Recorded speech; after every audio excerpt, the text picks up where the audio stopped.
नमस्ते, मैं आशीष जंगीर। आज पढ़ेंगे कक्षा 7 की हिंदी, जिसमें पाठ नंबर 5 चींटियों की अनूठी दुनिया। इसमें हम 6 गद्यांश पहले पढ़ चुके थे। आज पढ़ेंगे 7वां गद्यांश।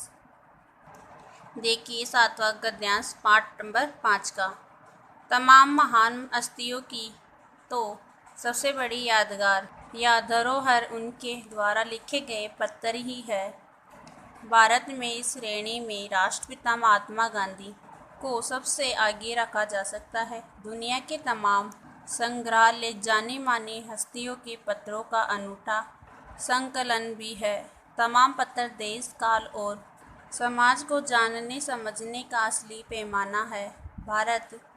भारत में आज़ादी के पहले महासंग्राम का अर्थ है बड़ा युद्ध के दिनों में जो कुछ अंग्रेज अफसरों ने अपनी परिवारजनों को पत्र में लिखे, वे आगे चलकर बहुत महत्व की पुस्तक तक बन गए। इन पत्रों ने साबित किया कि यह संग्राम कितना ज़मीनी मजबूती लिए हुए था। लेखक ने बताया है कि महापुरुषों द्वारा प्राप्त सबसे महत्वपूर्ण वस्तु उनके द्वारा लिखे गए पत्र है। देखिए, महात्मा गांधी के पास दुनिया भर से तमाम पत्र केवल महात्मा गांधी इंडिया लिखे आते थे और वे जहाँ भी रखते थे वहाँ तक पहुँच जाते थे। आज़ादी के आंदोलन की कई अन्य दिग्गज का अर्थ है महान हस्तियों के साथ भी ऐसा ही था। गांधी जी के पास देश दुनिया से बड़ी संख्या में पत्र पहुँचते थे, पर पत्रों का जवाब देने के मामले में उनका कोई जोर नहीं था। कहा जाता है कि जैसे ही उन्हें पत्र मिलता था उसी समय वे उसका जवाब भी लिख देते थे। अपने हाथों से ही ज़्यादातर पत्रों का जवाब देते थे। जब लिखते उनका दाहिना हाथ दर्द करने लगता था तो वे बाएं हाथ से लिखने में जुट जाते थे। इस गद्यांश में गांधी जी और अन्य महान नेताओं के जो पत्र बाहर से आते थे उन पर सिर्फ इंडिया पता लिखा होता था और ये पत्र गांधी जी और नेताओं पर पहुंच जाया करते थे। गांधी जी के पास भारत और अन्य देशों से बड़ी संख्या में पत्र आया करते थे। इसके बारे में इस गद्यांश में बताया गया है। आगे वाला पैराग्राफ देखिए। महात्मा गांधी ही नहीं, आंदोलन के तमाम नायकों के पत्र गांव-गांव में मिल जाते हैं। पत्र भेजने वाले लोग उन पत्रों को किसी प्रशस्ति पत्र का अर्थ है किसी की बड़ाई करते हुए लिखा गया पत्र से कम नहीं मानते हैं और कई लोगों ने तो उन पत्रों को फ्रेम करवा कर रख लिया है। यह है पत्रों का जादू। यही नहीं, पत्रों के आधार पर ही कई भाषाओं में जाने कितनी किताबें लिखी जा चुकी है। वास्तव में पत्र किसी दस्तावेज से कम नहीं है। पंत के 200 पत्र बचपन के नाम और निराला के पत्र हमको लिखियो है कहाँ तथा पत्रों के आईने में दयानंद सरस्वती समेत कई पुस्तकें आपको मिल जाएगी। कहा जाता है कि प्रेमचंद खास तौर पर नए लेखकों को बहुत प्रेरक जवाब देते थे तथा पत्रों के जवाब में वे बहुत मुस्तैद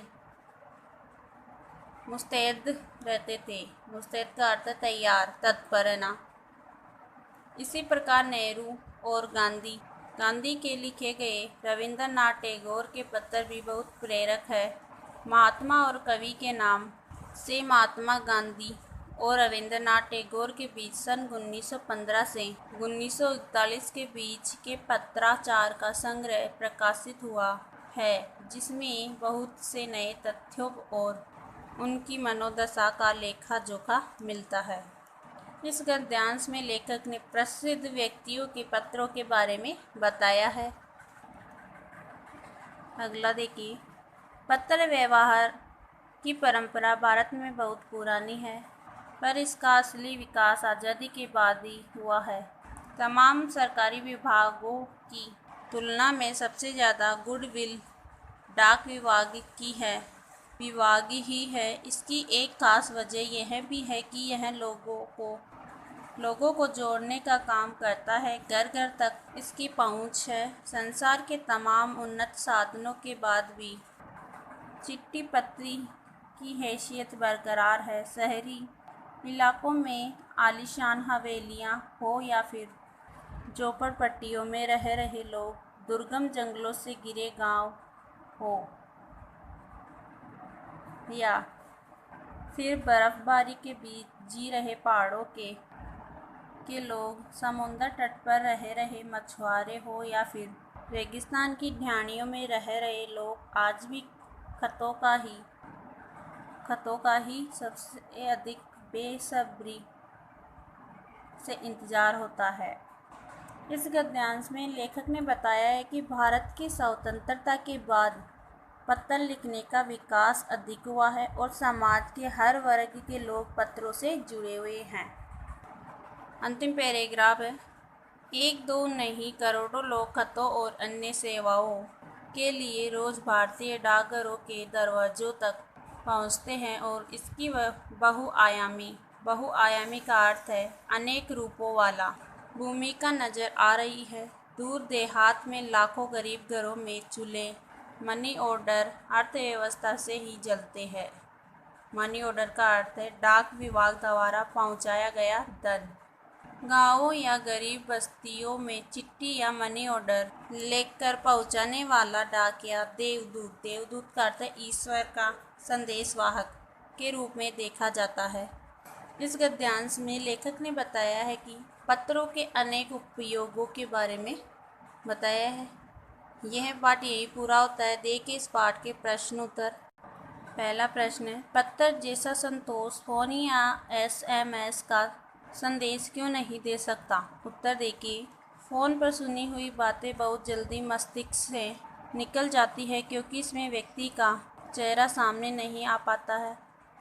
SMS की बात भी अस्थायी होती है। दोनों में संदेश का स्वरूप छोटा होता है, जबकि पत्र लेखन में भावों की अभिव्यक्ति तथा उसे सुरक्षित रूप में रखने और बार बार पढ़ने का सुख मिलता है। इसके अलावा पत्र में बातें विस्तार पूर्वक लिखी जा सकती है, जिन्हें भविष्य में एक पुस्तक का आकार भी दिया जा सकता है। सबसे महत्वपूर्ण, पत्र पाने वाले के पास किसी साधन का होना आवश्यक नहीं होता। इसके विपरीत फ़ोन या SMS का प्रयोग तभी किया जा सकता है जब सामने वाले के पास भी फ़ोन या SMS पाने की सुविधा हो।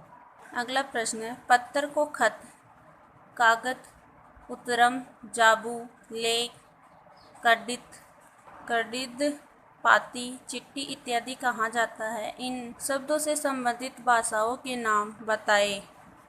उत्तर देखिए, हिंदी में चिट्ठी व पाती कहते हैं, संस्कृत में पत्रम, तमिल में कहते हैं कर्दित, कन्नड़ में कहते हैं कागज, तेलुगु में कहते हैं उत्तरम, जाबू व लेख भी कहते हैं तेलुगु में, और उर्दू में कहते हैं खत। अगला प्रश्न है, पत्र लेखन की कला के विकास के लिए क्या क्या प्रयास हुए हैं, लिखिए। उत्तर है, पत्र लेखन की कला का विकास विश्व डाक संघ के सन 1972 से पत्र लेखन प्रतियोगिता के आयोजन से प्रारंभ हुआ है। इसमें 16 वर्ष तक के बच्चे भाग लेते हैं। साथ ही स्कूली पाठ्यक्रम में भी पत्र लेखन को अनिवार्य कर दिया गया है।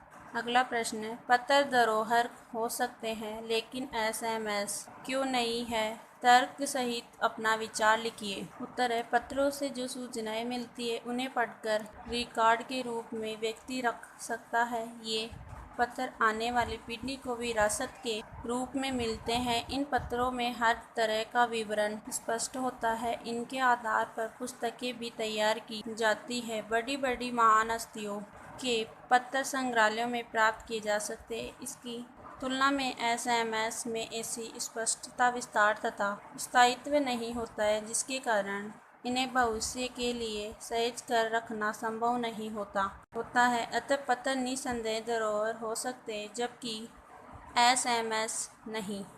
अगला प्रश्न है, क्या चींटियों की जगह कभी फैक्स, ईमेल, टेलीफोन तथा मोबाइल ले सकते हैं?